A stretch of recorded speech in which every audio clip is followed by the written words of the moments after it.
Who's this hula hana of come on, I wanna hula babe. What is up, internets? Welcome to Me You Review. I'm over here. He's over there. What the fuck is up, internet? My name is Mr. Royal. Do you know what time it is? I hope you're not on any cocaine today because there will be no clean stuff going on. It's time to get dirty and we're gonna dance. This is Me You Review. I'm going this way. One film, two reviews, mashed. You, me, Me, you, no me, no me. Me then you? No, You, I want to go you there. then You. me. No, Me me, then me you. twice. Me then you, then You swear. This is Me You And you and me, Review. no matter what they, you and me, and then And me, then you, you and you, man. and then you.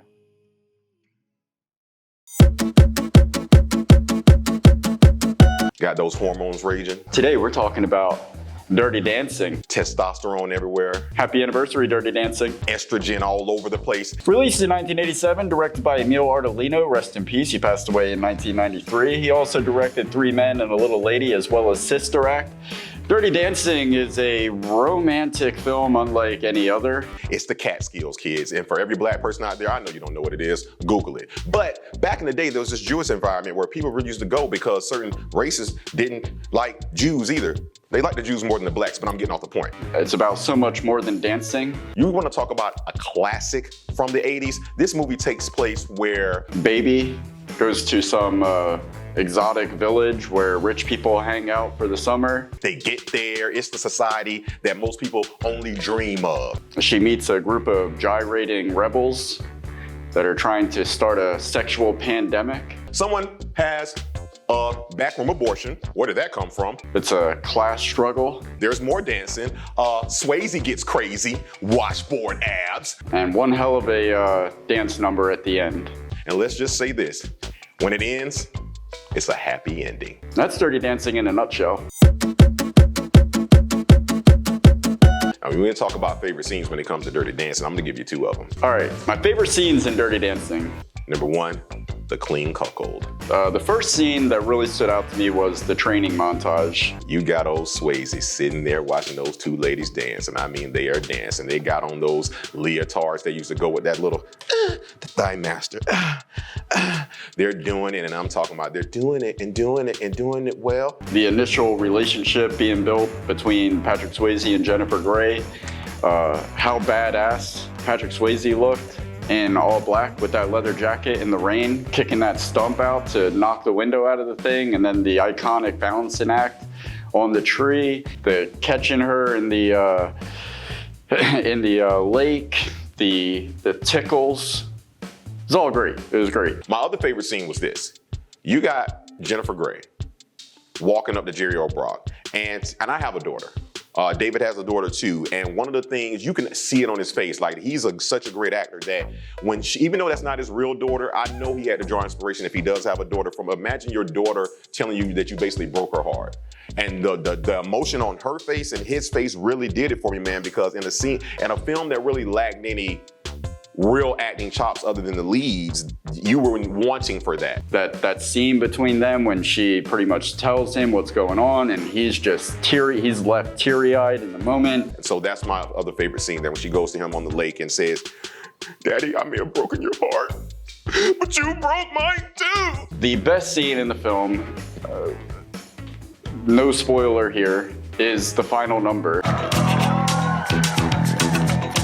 The dance is awesome on its own. The music is awesome on its own, but it's about so much more than dancing. They're up there in a form of rebellion.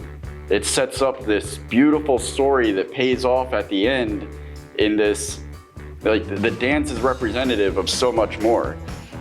Baby is showing her father who she really is, and he's seeing her for the first time is more than he's ever saw her before, more than a baby.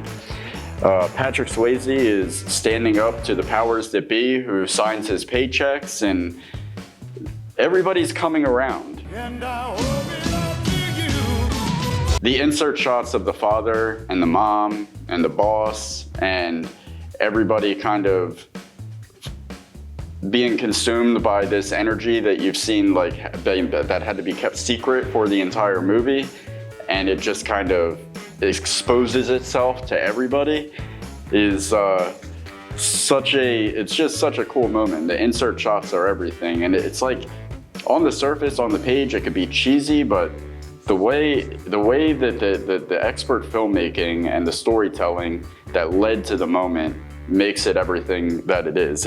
They worked really hard for the moment, and it pays off so well. Now, if I had to cut this down or have a scene that I would skip in Dirty Dancing, I gotta be honest with you, it's not really one, because it ties together so well that if you cut one of those parts out, it will underdevelop a character or it kind of throws things off. So I wouldn't cut anything out of Dirty Dancing. The scene that I would skip is the first ball that they go to when Baby's dad is trying to set her up with the son of the owner of the establishment. It's just a very boring scene, and rightfully so. They're setting it up to show you this side is like this right before they show you what the other side is like. So it was supposed to be boring. Mambo! Yeah, come on! But it just, if I had to skip a part in the movie, it would be that part.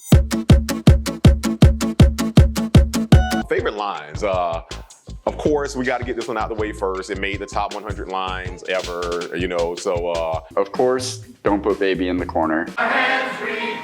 Nobody puts Baby in the corner. Ironically, Patrick Swayze actually hated that line. And that line has been used so many times, and it's become a meme and everything else. But when you sit down and you go back to Dirty Dancing and you watch the whole thing and you understand what that line implies in that moment, it's so much more powerful than the meme that it's become. If there's one time where I thought Swayze maybe overacted or over-embellished a little bit, it's a kind of a bad favorite line, but it's bad, but it's so bad that it's good. He's like, so you don't understand. See, 1 minute I'm out there eating juju beads, and next thing you know, I got these ladies stuffing diamonds in my pocket, giving me keys twice a day. Like, he tried to go full greaser mode, and I was like, I'm not buying it. But my favorite line is early on in the movie when Baby goes to the underbelly for the first time, and Swayze comes up to her and he goes, you know, what's she doing here? And her response is pretty magnificent from a writing standpoint, because what she says is, I carried a watermelon, which sounds really weird, but it's poetic because why she actually ends up becoming involved with these people is because somebody else was carrying a watermelon. Another one of my favorite lines in this would be like, oh yeah, something I would say when Jerry Orbach tells Patrick Swayze at the end, if I'm wrong, I'll say I'm wrong. And then he doesn't say shit. I think that it was implied that he was wrong by the way he was responding. The best thing he can do to I know that wasn't you that got Penny fucked up. When I'm wrong, I say I'm wrong. Hey, I'll have a slice. Honorable mention, honestly, honorable mention to the young lady David's putting on the screen right now. The young lady who had the abortion, I really like the way she plays. She reminds me of a young Cate Blanchett for some reason. I've been on my Cate Blanchett lately, but I felt like she brought a lot of gravity to the situation. Remember, she had to be incredibly talented to dance with Johnny. She also she was a dance instructor, so she had scenes on her own. She had scenes with Swayze, and then she had scenes with Jennifer Grey. When Jennifer Grey's up there, and talk about an insensitive bitch. And an honorable mention to Jennifer Grey. The character, baby.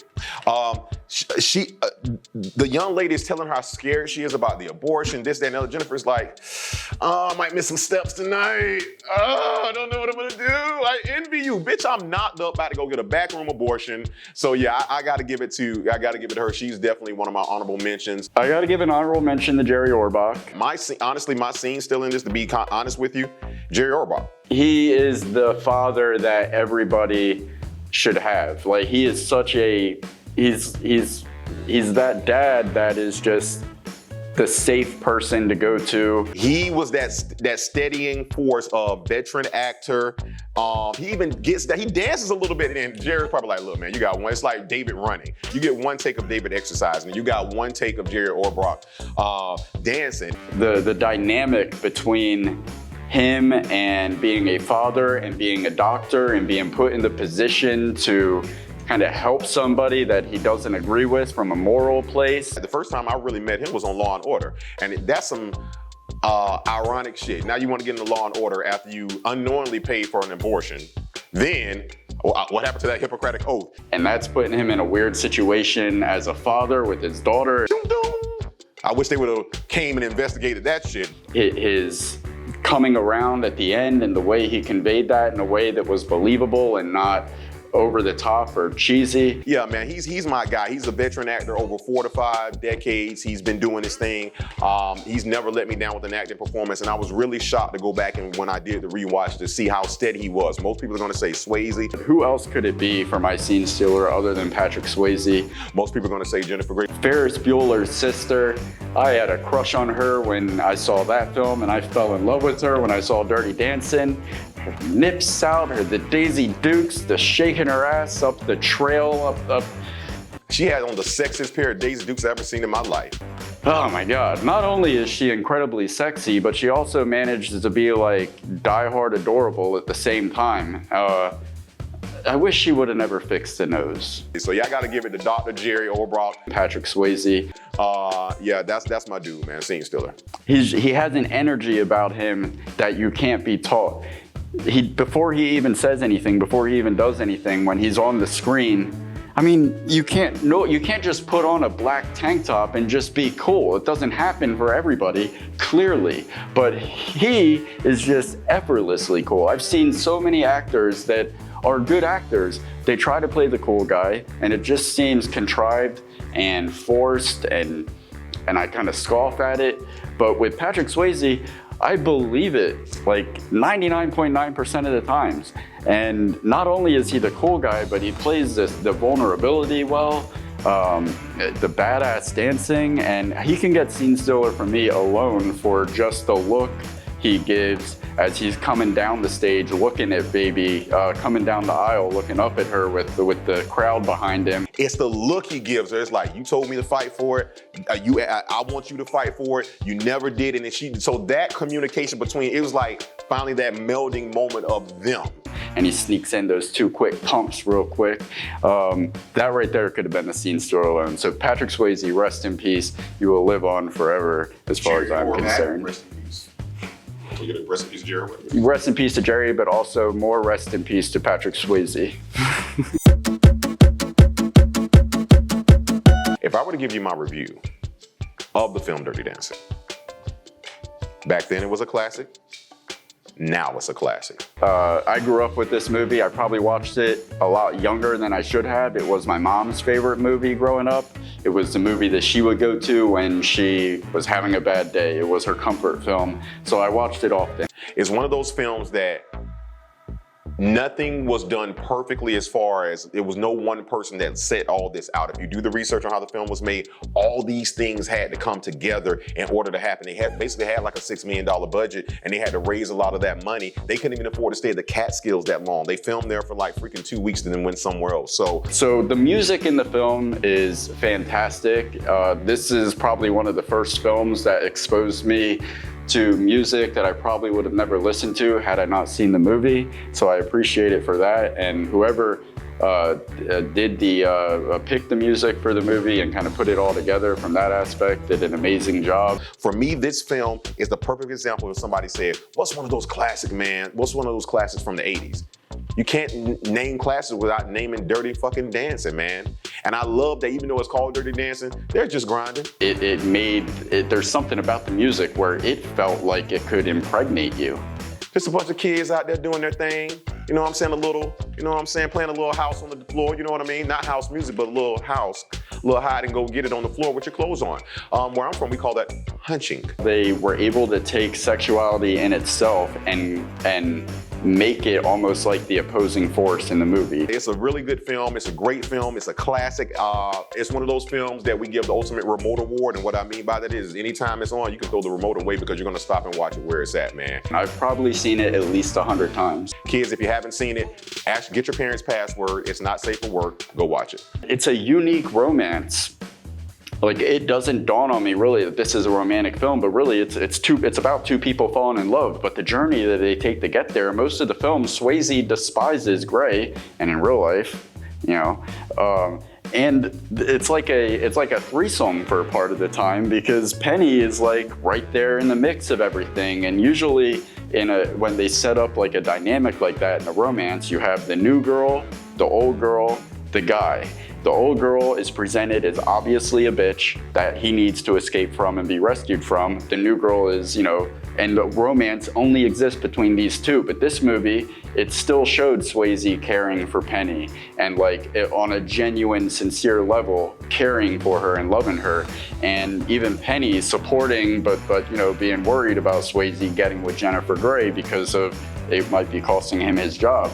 It was just really strange that you had this trifecta happening, and it didn't take away from how much you believed Swayze cared for Grey or Johnny cared for Baby. Now, if you're gonna ask me what number I give this film,